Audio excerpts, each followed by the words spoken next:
कांग्रेस ने बिहार यूपी मिला कर 25 सीट मांगा है। संभव है? कला और संस्कृति और जो खेल विभाग रहा है ज़्यादातर भाजपा के पास रहा है। नीतीश कुमार मानेंगे नहीं, हिम्मत नहीं नीतीश कुमार के सामने जाने का। मोदी जी से कौन मुँह से मांगे?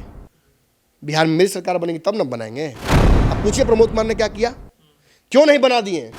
कि नीतीश कुमार की शर्तों पर यह गठबंधन एनडीए वाला नहीं होगा। अब नरेंद्र मोदी से लड़ने की तैयारी करें नीतीश कुमार।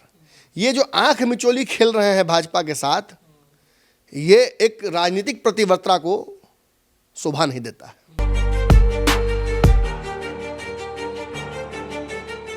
नमस्कार, पंचनामा देख रहे हैं आप, जहां पे हम करते हैं खबरों की चीरफाड़। पिछले कई महीनों से, या यूँ कह ले कि दिसंबर के महीने से बिहार में एक चर्चा जो सबसे ज़्यादा तेज है कि मकर संक्रांति के बाद बिहार में कुछ बड़ा खेल होने वाला है। कई मीडिया चैनल्स और कई अखबारों की सुर्खियों में ये चर्चाएं छप रही हैं कि नीतीश कुमार मकर संक्रांति के बाद कुछ बड़ा गेम कर सकते हैं। बिहार की परिस्थितियों के बारे में अगर बातचीत की जाए तो ये खबर, अगर इसे जोड़कर देखा जाए तो कहीं ना कहीं ये हकीकत के तरफ भी ले जा रहा है कि नीतीश कुमार को लेकर इंडिया गठबंधन या फिर महागठबंधन में सब कुछ ठीक ठाक नहीं है। जहां सीटों के बंटवारे पर कांग्रेस, राजद, वाम दल दिल्ली में बैठकर एक साथ मीटिंग कर रहे हैं, तो नीतीश कुमार की पार्टी को निमंत्रण भी नहीं मिलता है। सीटों के बंटवारे पर सबसे पहले अगर कोई बात उठाया इंडिया गठबंधन में तो नीतीश कुमार खुद थे। लेकिन आज जो बैठक हुई दिल्ली में, हमने देखा कि जदयू उससे दूर दूर तक कोई रिश्ता नाता नहीं रहा। कई परिस्थितियां भारतीय जनता पार्टी के तरफ से भी उठ रही हैं। आज जहां दिल्ली में बैठक 3 पार्टियों की हो रही थी, तो वहीं बिहार के बीजेपी में ऐसी खलबली मची, ऐसी बैठकें चल रही हैं जैसे मानो सब कुछ तैयार है, प्लॉट तैयार हो चुका है, बस उस पे समय है एक बिल्डिंग खड़ा करने का। इस वायरल हकीकत की आज हम चीरफाड़ करवाने के लिए अपने संपादक नमन मिश्रा सर के पास चलते हैं कि डॉक्टर साहब, आज जो चर्चाएं लगातार चल रही है इसका कैसे चीरफाड़ करेंगे। तो चलिए बिना देर किए शुरू करते हैं चीरफाड़। कि सर, पिछले दिसंबर से, 2023 के दिसंबर से ये चर्चा राजनीतिक गलियारे में और मीडिया के सुर्खियों में खूब है कि नीतीश कुमार खेला करेंगे मकर संक्रांति के बाद। कैसे सर संभव हो पाएगा, जरा इस पर चीरफाड़ कीजिए। देखिए, एक शेर मैंने लिखा था कुछ दिनों पहले पंचनामा में ही, और संदर्भ लगभग घुमा फिरा कर वहीं आ गया ये, तो बड़ा मौजू हो जाता है, इसलिए उसको पहले बोलूँगा मैं ये मानूं भी तो कैसे कि तू कातिल है मेरा, मैं ये मानूं भी तो कैसे कि तू कातिल है मेरा, जब खुदा से हमने ही उम्र मियाद कम लाई। जब हम भगवान से ही कम उम्र लेकर आए हैं तो आप पर कत्ल का आरोप हम कैसे लगाएंगे। निश्चित तौर पर तेजस्वी यादव पर ये बड़ा सटीक बैठता है, और महागठबंधन और इंडिया गठबंधन पर भी ये बहुत सटीक बैठता है। इस गठबंधन का भविष्य और इस गठबंधन की का आयु लंबा नहीं था। मैंने कहा भी था, कांग्रेस जो गठबंधन बनाना चाह रही है वो यूपीए 3 है, वो इंडिया नहीं है, और उसकी मियाद लंबी है। लेकिन ये जो गठबंधन जिसमें नीतीश कुमार संयोजक बनने वाले थे, प्रधानमंत्री के उम्मीदवार थे, काफ़ी इंक्लूसिव गठबंधन बनाना था, नरेंद्र मोदी को रोकना था, ये देरी हो गई है भाई। मैं आपको बता देता हूँ कि मेरे 1 दर्जन से अधिक विधायकों से बात हुई है जदयू के। मैं आधा दर्जन से अधिक सांसदों से बात करता हूँ जदयू के। और अगर जो किसी को बहुत शक है कि भाई फलनवा चैनल, गोदी मीडिया, चाइनीज़ मीडिया, फलना ढिमका की तरह हम भी गलत खबर चलाते हैं, तो हम पे भी वो मानहानि करके पूछ लीजिए कि कहाँ कहाँ से मेरा सोर्स है। हम नाम बक देंगे सारे सांसदों का, विधायकों का, हमको कोई दिक्कत नहीं है। गया भाड़ में जो सूचिता होती है पत्रकारिता और उसके सूत्रों की। सच्चाई यही है कि जदयू एकदम ज्वालामुखी के मुंह पर बैठी हुई है। जदयू क्या करेगी, कितना अपने आप को बचाने के लिए हाथ पांव मारेगी, इससे फर्क ही नहीं पड़ता है। आप ज्वालामुखी के भरोसे हैं, अगर वो फटा तो आप मिलिएगा नहीं। सच्चाई यही है। और इस राजनीतिक ज्वालामुखी के मुख पर बैठे हुए जदयू और जदयू के बड़े बड़े धृतराष्ट्रों को मैं यही कहना चाहूँगा कि वक्त बहुत मौजूद है। इंडिया गठबंधन इस वक्त जिस मोड में है, मुझे लगता है संयोजक नीतीश कुमार को बनाने के लिए कांग्रेस पर दबाव पड़ गया है और ये बहुत सही समय है, क्योंकि नीतीश कुमार कमिटेड है तो किसी एक का तो हो। अब नरेंद्र मोदी से लड़ने की तैयारी करें नीतीश कुमार। ये जो आंख मिचोली खेल रहे हैं भाजपा के साथ, ये एक राजनीतिक प्रतिबद्धता को शोभा नहीं देता है, राजनीतिक प्रतिबद्धता को शोभा नहीं देता है। नीतीश कुमार जी को उनका चरित्र राजनीतिक कभी रहा नहीं है। मैंने उनको, मेरी उम्र कम है लेकिन अब राजनीति में इतना रसा बसा हूँ कि मैं बोल सकता हूँ नेताओं को। वो लोग कहते हैं जी नहीं लगाते, अरे जी नहीं लगता है भाई। नेताओं के नाम में आपके लिए जी होंगे, आदरणीय होंगे, हमारे लिए भी हैं। इस कुर्सी से उधर हटेंगे तो आदरणीय है सभी लोग, लेकिन यहाँ आप मुझसे एक्सपेक्ट मत कि हम जी लगाएं। तो मुझे लगता है कि नीतीश कुमार शायद देश की राजनीति के सबसे बड़े पॉलिटिकल रोमियो हैं। इनका एक से दिल लगना संभव नहीं है। एक वक्त में भी कई जगह कनेक्शन भिड़ाए रहते हैं, इन्हें मिस कॉल, इन्हें कुछ, इन्हें व्हाट्सएप, कुछ ना कुछ चलता रहता है। और इसमें कोई दो राय मत रखिए अपने दिमाग में। जिसको भी भ्रम हो ना, वो जायज और वाजिब जगह पर फ़ोन लगाए या जाकर मिल ले जदयू के पीड़ित लोगों से। अब आप कहिए कि पीड़ित कौन है भाई? सर वही सवाल था, पीड़ित कौन है? पीड़ित वही ना है जो चुनाव लड़ने जाता है और वोट मांगता है। जनता के बीच जाता है कार्यकर्ता, जनता के बीच जाता है जनप्रतिनिधि, सांसद जाएगा, विधायक जाएगा जनता से वोट मांगने की। देखिए, नरेंद्र मोदी को उखाड़ कर फेंकना है, आपके क्षेत्र में खूब काम करेंगे, हमको वोट दीजिए। कहे सर सब ठीक है सर, पिछला बार नरेंद्र मोदी को लाने के लिए वोट मांगे थे, अब भगाने के लिए मांग रहे हैं। ये चल क्या रहा है? या तो मुस गलत कर रहा है या मुस भगाने वाला दवाई गलत कर रहा है, या दोनों में साठगांठ है कि चूहा घुसेगा तो दवाई बिकेगा, बदले में चूहा भी कमीशन लेगा। कुछ तो चल रहा है खेल जो जनता पकड़ लेगी, और पकड़ ली है। चुनाव का दुर्गति आपको समझ में नहीं आ रहा है। हम छाती पीट रहे थे, दिखा देंगे मोदी को जी, धज्जी उड़ा देंगे जी, सेमीफाइनल है जी। तो ये तो मतलब स्पष्ट समझ में आ रहा है कि जब इतना छाती पीटे, इतना धमकाएं, इतना हड़काएं, गठबंधन तोड़ा और फुस हो गए। उपचुनाव में हालत खराब हुई, चलिए मान लेते हैं उपचुनाव में कभी कभी होता है, लेकिन उसके बाद भी आपने बड़ा हट किया कि हम इंडिया गठबंधन बनाएंगे, नरेंद्र मोदी को रोकेंगे। आपने तो वॉकओवर दे दिया नरेंद्र मोदी को। क्या नमन मिश्रा पिछले 4-5 महीने से ये बात नहीं कह रहा था? पूर्व में भी कह रहा था, लेकिन 4-5 महीने से मैं लगातार कह रहा हूं कि ये देश राममय हो जाएगा तो आपको भाजपा को हराना मुश्किल हो जाएगा। आपकी गलतियों की वजह से भाजपा ने राम को हाईजैक कर लिया और अब अभिप्राय बना लिया है कि भाजपा को वोट करना मतलब राम को लाना है। सर एक सवाल कि राम पर ये लोग विवाद करके, राम पर बोल के ये लोग और अपनी जो गेम है उसको खराब कर रहे हैं निश्चित तौर पर। और देखिए अब देरी हो गई, और अब मैंने देखा कि कुछ कोई बोलता है तो उस पर मैंने देखा है कि राजद भी, अब सनातन पर कुछ हमला होता है तो राजद भी एक्टिव होती है, कांग्रेस भी उस पर क्रिटिसाइज़ करती है। ईडी सीबीआई पर हमला हुआ, उस पर भी कांग्रेस ने क्रिटिसाइज़ किया। फिर बिहारी अस्मिता को लेकर बोला गया, उस पर भी तेजस्वी यादव ने बोला।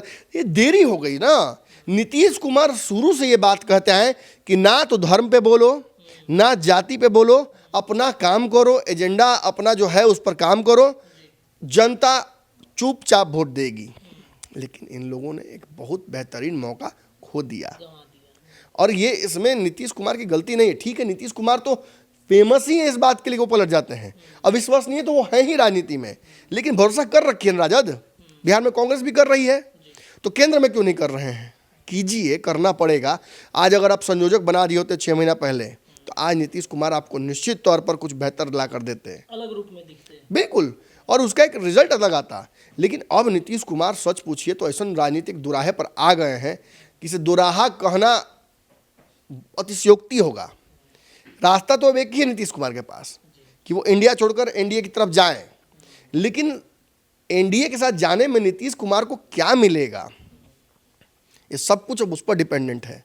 मैंने आपको कहा कि कई सांसद और विधायकों से मेरी बात होती है, आपको मैं दावे से कहता हूं ये बात, कैसे भी वेरीफाई कर लीजिए इस चीज़ को। चुनाव तो वेरीफाई करेगा, आगे समय पर वेरीफाई करेगा। जो सांसद और विधायक राजद और महागठबंधन के समीकरण में उनकी मजबूती है उनके सीट की, वो भी उम्मीद छोड़ दिए हैं कि अब इस गठबंधन में रहना है। वो भी एनडीए की तरफ देख रहे हैं। अंदर अंदर सभी ने तैयारी कर रखी है। ललन सिंह को हटाकर जिस तरीके से एक मैसेज दिया है नीतीश कुमार ने, और उसके बाद से जो रंग रूप बदला है, आप देखिए आज ही बैठक हो रही है कांग्रेस और राजद की, नीतीश कुमार कहीं नहीं है। आप देखिए संयोजक बनाने वाली बात पर कैसे नीरज कुमार ने हड़काया है कि अब संयोजक बना रहे हैं, अब इससे काम नहीं चलेगा। रत्ने सदा ने क्या कहा कि पीएम बनाइए, अभी सबका समय नहीं रह गया है। क्या कहा संजय झा ने कि हम 22-23 सीट अकेले दम पर लड़ सकते हैं। बात जहां तक रही सीटों की, तो हम जितना लड़े थे उसमें तो कॉम्प्रोमाइज नहीं करेंगे। फिर कांग्रेस का बयान याद कीजिए, कांग्रेस ने बिहार यूपी मिलाकर 25 सीट मांगा है। संभव है? आज का बयान देखिए, 4 सीट वाला जो बयान आया है, जो विश्लेषण हमने किया था कि 5 से कम सीट पर तो कांग्रेस तैयार ही नहीं होगी, और होगा भी नहीं ना। कई सीटें हमने छोड़ दी थी कल, और एक गलत मेरे मुंह से निकल गया था, वो मैंने गया सीट रिजर्व सीट है, माफ़ कीजिएगा, ये कन्फ्यूजन हो गया था। हालांकि अप डाउन दिल्ली कर रहे हैं अवधेश सिंह भी, तो क्या मैंने रणनीति है, क्या सोच रहे हैं, हो सकता है विधानसभा को लेकर उनकी तैयारियां हों, लेकिन मैं कंफ्यूज थोड़ा सा हो गया था, तो इसके लिए मैं माफ़ी भी चाहूँगा। अब उतना फ्लो में बोलने में बहुत सारी चीज़ें गड़बड़ा जाती हैं, लेकिन ये एक बड़ी गलती मुझसे हुई थी। अब कई सीटें हमने चर्चा नहीं की थी, जैसे पटना साहिब सीट है जो कांग्रेस का हमेशा से रहा है। इस सीट पर हमेशा कांग्रेस दावा करती रही है, और ये सीट कितना भी नेगोशिएशन हुआ हो तो कांग्रेस के पक्ष में गया है। तो एक सीट और बढ़ जाता है, एक और सीट बढ़ जाता है, तो बताइए कहाँ मैंने इसमें गुंजाइश बच रहा है। और आज कहा है अखिलेश सिंह ने कि 4 सीट देने वाला जो भ्रम है उसको तो पहले निकाल के फेंकिए बाहर। हम पिछली बार 9 सीट पे चुनाव लड़े थे, गड़बड़ा गया जो अलग बात है, ठीक है, तो हम तो 1 सीट जीत के भी आए। जो 17 सीट लड़ा और 0 जीत के आया वो न सोचेगा, जो 18 सीट लड़ा वो 0 जीत के आया वो न सोचेगा जी। हमने तो फिर भी एक सीट लाया। और कहीं ना कहीं इन सारी चीज़ों को जब आप एक जगह करते हैं और पैक करते हैं तो बिग बैंग थ्योरी वाला माहौल नज़र आता है। सारा हर तरह का राजनीतिक गैस एक जगह इकट्ठा कीजिएगा एलिमेंट, तो विस्फोट होगा। और इसके विस्फोट के बाद रास्ता नीतीश कुमार के लिए बहुत बचता नहीं है। एक राजनीतिक विश्लेषक के तौर पर एक थोड़ी सूझबूझ तो है ही राजनीतिक मेरे में वाले व्यक्ति के तौर पर, मैं नीतीश कुमार को इस गठबंधन में बहुत लंबा रहता नहीं देख रहा हूँ। अब कल हमने सीटों के बंटवारे को लेकर खबर चलाई थी महागठबंधन के। अगर नीतीश इस गठबंधन में रह जाते हैं तो उस सीट के समीकरण में थोड़ी सी भी बदलाव आप नहीं देखिएगा। अब कुछ लोग कह रहे हैं कि उसमें मुकेश सहनी, मैंने कहा था कि मुकेश सहनी अभी भी भाजपा से नेगोशिएट कर रहे हैं। अगर उनको जाना होता नीतीश कुमार के साथ तो नीतीश ने तो उनको ऑफर दे रखा है, आइए मंत्री पद पाइए। वो नहीं जाना चाहते हैं वहां ना, इसलिए नहीं कि उनको जाने का मन नहीं है, इसलिए कि वो देख रहे हैं कि 24 में नरेंद्र मोदी के सामने लोग नहीं टिक रहा है। अब दिक्कत है, ये बात भाजपा को पता है, और भाजपा इसीलिए अपने किसी भी घटक दल को बहुत भाव नहीं दे रही है। चिराग पासवान इससे मुक्तभोगी हैं, उपेंद्र कुशवाहा इससे मुक्तभोगी हैं, ये समझना होगा आपको। और नीतीश कुमार वाला जो फैक्टर है, जो डैमेजिंग फैक्टर नीतीश कुमार ने रखा है अब तक भाजपा के साथ, वो वाला जो पूरा बीमारी है वो किसी और घटक दल के साथ नहीं भाजपा फिर से लाना चाहती है वापस। तो आप समझिए, भाजपा के मनोस्थिति को भी समझिएगा। भाजपा ये भी जानती है कि पूरे देश भर में वो माहौल बना लेगी। ठीक है, बिहार का 40 सीट रख लीजिए ना, 40 नहीं फर्क पड़ता है, लेकिन फिर भी मैं आपको बार बार ये बात कह रहा हूँ, मेरी जो राजनीतिक सूझबूझ है भैया, मैं किसी एक तरफ की बात नहीं कर सकता हूँ। 5 लाख रुपया यहाँ रख दीजिएगा, 5 करोड़ रुपये रख दीजिएगा, या और अरबों से तोल दीजिएगा हमको, तब भी जो सच है सो सच बोलबे करेंगे, उसमें कोई लाग लपेट नहीं है। यहाँ बैठकर मेरी विश्वसनीयता या बिहार के जनता जो मुझसे प्यार आज करती है एक दर्शक के तौर पर, जो लगातार पंचनामा को प्यार मिल रहा है, महाराज लाखों लाख लोग देख रहे हैं आपका पंचनामा। आप 20,000, 25,000, 50,000 तक लोगों को दिखाते थे लगभग, मैंने पहले में तो 5 लाख तक लोग देखा है, लेकिन एवरेज आपका 50,000 व्यूअरशिप रहता है, और आज आपको 1-1 लाख लोग देखते हैं कि एक पंचनामा में। क्यों देखते हैं? क्योंकि सबको आप ही के पास आकर ऑथेंटिक खबर मिल रही है। आप राग द्वेष, किसी तरह का मिलावट, छल कपट नहीं दिखा रहे हैं। आप बोलते समय ये नहीं सोच रहे कि अरे तो बहुत अच्छा आदमी है मेरे लिए, उसको वो मेरी जाति का है उसलिए उसको प्रमोट कर दो। नहीं, जो फैक्ट है सो फैक्ट है। नीतीश कमजोर है तो है, आज नीतीश कुमार के पास ऑप्शंस लिमिटेड है तो हैं, नीतीश के लोग अगर बेचैन है तो हैं। नीतीश के नेता के तौर पर सबसे बड़ी परीक्षा और सबसे बड़ी जीत उनकी यही है कि उन्होंने अध्यक्ष बदलकर भी अपनी पार्टी को बचा लिया, इतना के बावजूद भी अपने विधायकों को टूटने से बचा लिया। लेकिन एक बात जान लीजिए, हर ताकत के बावजूद यही भारतीय टीम साउथ अफ्रीका से कितनी बुरी तरीके से हारी, और इसी भारतीय टीम ने अफ्रीका को कैसे हराया। तो समय और परिस्थितियां तय करती हैं कि आप जीतिए कि हारिएगा। आप अपनी मेहनत पूरी करते हैं, मतलब नीतीश कुमार उस समय और परिस्थिति का इंतजार करते हैं और आज वही समय और परिस्थिति ने उन्हें फंसा दिया है। अब आप कहिएगा कि एक बहुत बड़ा दावा जो आप बोल रहे थे कि मकर संक्रांति के बाद बिहार में एनडीए की सरकार आ जाएगी, ये दावा लगभग सभी लोग कर रहे हैं। वो लोग भी जो नीतीश कुमार के लगता है कि पशुआ हैं सरकार के, बड़े विश्लेषकवा, वो लोग भी ये दावा कर रहे हैं कि मकर संक्रांति के बाद सरकार आ जाएगी एनडीए की। देखिए, होने को कुछ भी हो सकता है, लेकिन सच यही है कि नीतीश कुमार की शर्तों पर यह गठबंधन एनडीए वाला नहीं होगा। ये गठबंधन जब भी होगा तो भाजपा की शर्तों पर इस बार होगा। मोदी की शर्तों एक्साइटेड जरूर है, अरे लड़की वाला लड़का वाला दोनों एक्साइटेड रहता है, लेकिन किधर से किधर जाता है माल, ये आपको पता है।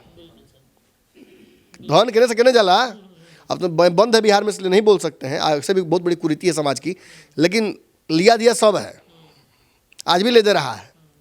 तो इधर से उधर जाता है तो खुशियाँ सबकी हैं, एक्साइटमेंट सबका है, लेकिन देखिएगा तो लड़का वाला हमेशा बिघ्न लगाने की कोशिश करता है। रेडियो ना मिलल, साइकिल ना मिलल, चैन ना मिलल, घड़ी ना मिलल, पैताबा ना मिलल, पंतुआ नहीं खे, वो बोलबे करेगा, वो कहीं ना कहीं लाग लगेबे करेगा। 5 लाख के बात रहे के लाख दिले है, मिठाई के डिब्बा में रसगुल्ला कम बा, वो कम बा, ये सब चलता है। और देखिए, सच्चाई है कि भाजपा अब उस स्थिति में आ गई है, तो भाजपा नीतीश कुमार से नेगोशिएट करेगी ना जी। एक्साइटमेंट तो भाजपा को भी है कि आओ जल्दी सरकार बनाओ भाई, खत्म करो पुराना सब लफड़ा। सवाल ये रहेगा कि नरेंद्र मोदी के आने की चर्चाएं खूब हो रही हैं बिहार में कि नरेंद्र मोदी आएंगे, तो जो G20 में हमने देखा था, क्या फिर से नरेंद्र मोदी के साथ नीतीश कुमार की वो दिखेगी?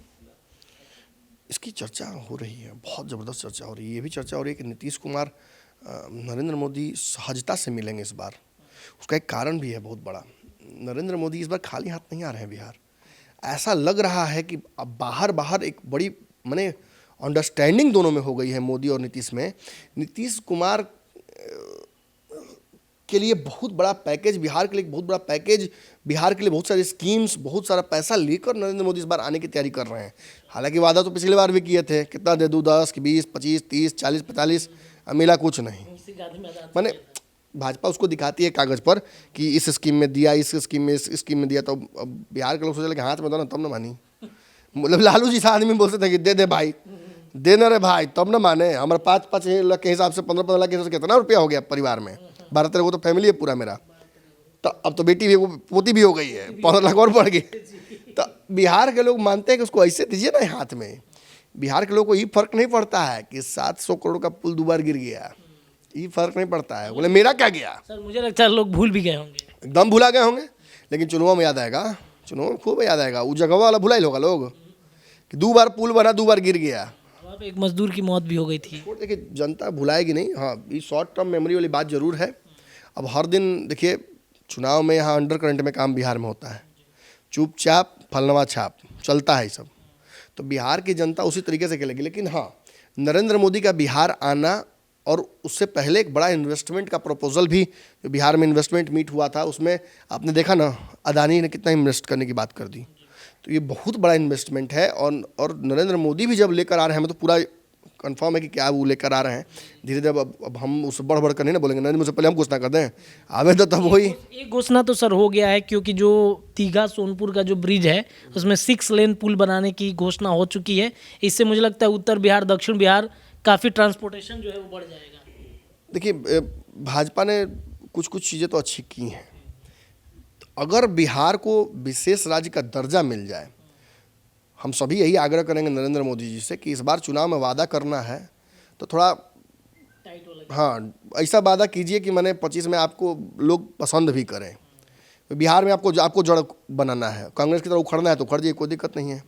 तो बिहार के लोगों के लिए एक बहुत लंबित मांग बड़ी है। वो तो नीतीश कुमार मांगेंगे नहीं, वो जब तब मांगेंगे जब आपसे दूर रहेंगे, जब राजनीति उनको करना है।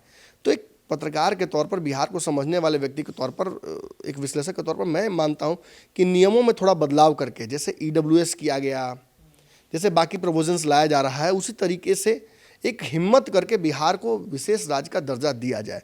बिहार विकास के एकदम मुहाने पर खड़ा है और नहीं होता कि जैसे एक बच्चा खड़ा तो है मेला में, लेकिन उसके पॉकेट में पैसा नहीं है, तो वो बच्चा ना जलेबी खरीद सकता है ना खिलौना खरीद सकता है, तो उस बच्चे के दर्द को कौन समझेगा। देखिए, पहली बात तो उसके माता पिता को समझनी चाहिए, लेकिन अगर उसके माता पिता में वो क्षमता नहीं है कि वो उसको एक जलेबी खरीद के खिला सके, तो देखिएगा मानवता काम आती है। एक जलेबी अगर जलेबी बेचने वाला दे देगा उसके हाथ में, तो उससे जलेबी उसका कम नहीं हो जाएगा। एक खिलौना अगर दे देगा टूटा फूटा ही, तो उस बच्चे का मन रह जाएगा। लेकिन बिहार आज उस बच्चे की तरह ताक रहा है। हमने कांग्रेस का मुंह ताका, हमने नरेंद्र मोदी का मुंह ताका, हमने जब से आज़ाद हुआ देश तब से बिहार मुंह ताक रहा है। इंदिरा गांधी से लेकर मैंने जवाहरलाल नेहरू तक का किसी ने भी मैं आपको बोल देता हूँ, सभी ने राजनीति की। इंदिरा गांधी साड़ी का इसे पल्लू उठा के यहाँ तक आप बाढ़ में घूमी थी हाथी पर बैठ के, हमने हाथी पर बैठाया, हमने राजेंद्र प्रसाद दिया देश को। लेकिन जब हम मांगने आते हैं ना, तो पता नहीं क्या होता है कि लोग हमसे बिजनेस करने लगते हैं। इतना अगर मुंबई में लगा देंगे तो डेवलपमेंट हो जाएगा, देश का इकोनॉमी में ग्रोथ होगा। बिहार में लगाने का मतलब ही कहीं ना कहीं मान लेते हैं देश के बड़े बड़े नेता, प्रधानमंत्री, बड़े उद्योगपति कि ये तो पैसा वेस्ट हो जाएगा, ना इससे वोट कन्वर्ट होगा क्योंकि लोग जातीयता में फंसे रहते हैं, ना ये विकास में कहीं काम आएगा क्योंकि जितना पैसा बिहार में इन्वेस्ट किया जाएगा, क्योंकि बिहार कंड्यूसिव नहीं है। ये बात मैं बोल रहा हूँ तो कई देखिएगा लोग कमेंट में फ़ोन करके आपसे बात करेंगे विदेश में बैठे हुए कि हम चाहते हैं बिहार में पैसा लगाना, लेकिन लगाने का मतलब है कि ज़ीरो फेलियर होगा, वो मतलब विशुद्ध नुकसान होगा उस व्यक्ति का।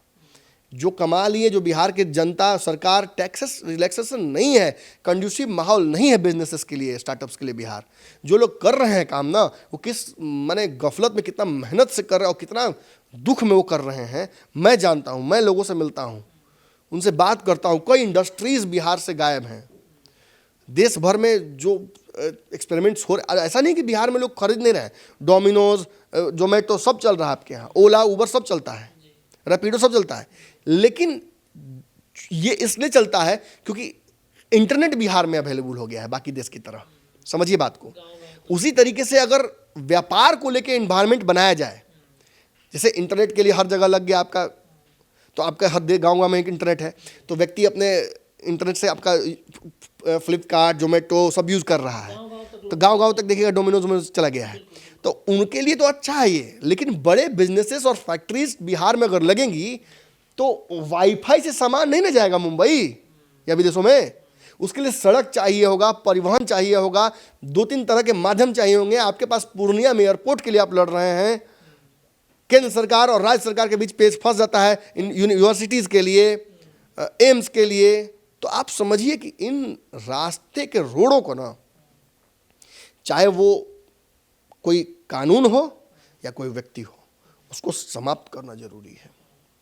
नरेंद्र मोदी बिहार आ रहे हैं तो विशेष राज्य का दर्जा बिहार को दें।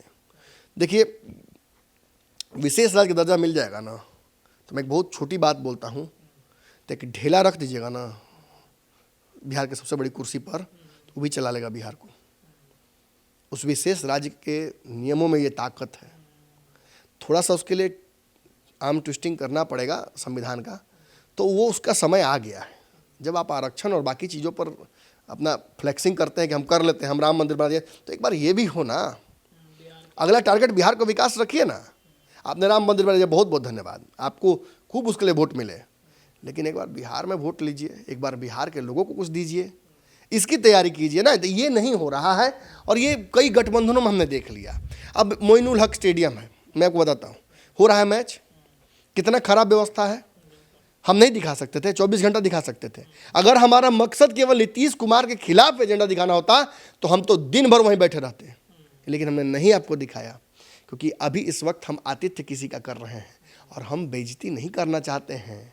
हम अपनी माने हमारे पास अगर 100 ग्राम चावल है तो हम वही आतिथ्य के तौर पर सामने करके बोलेंगे, आह क्या सुंदर चावल है, क्या महक रहा, लीजिए ना सर, खाइए ना।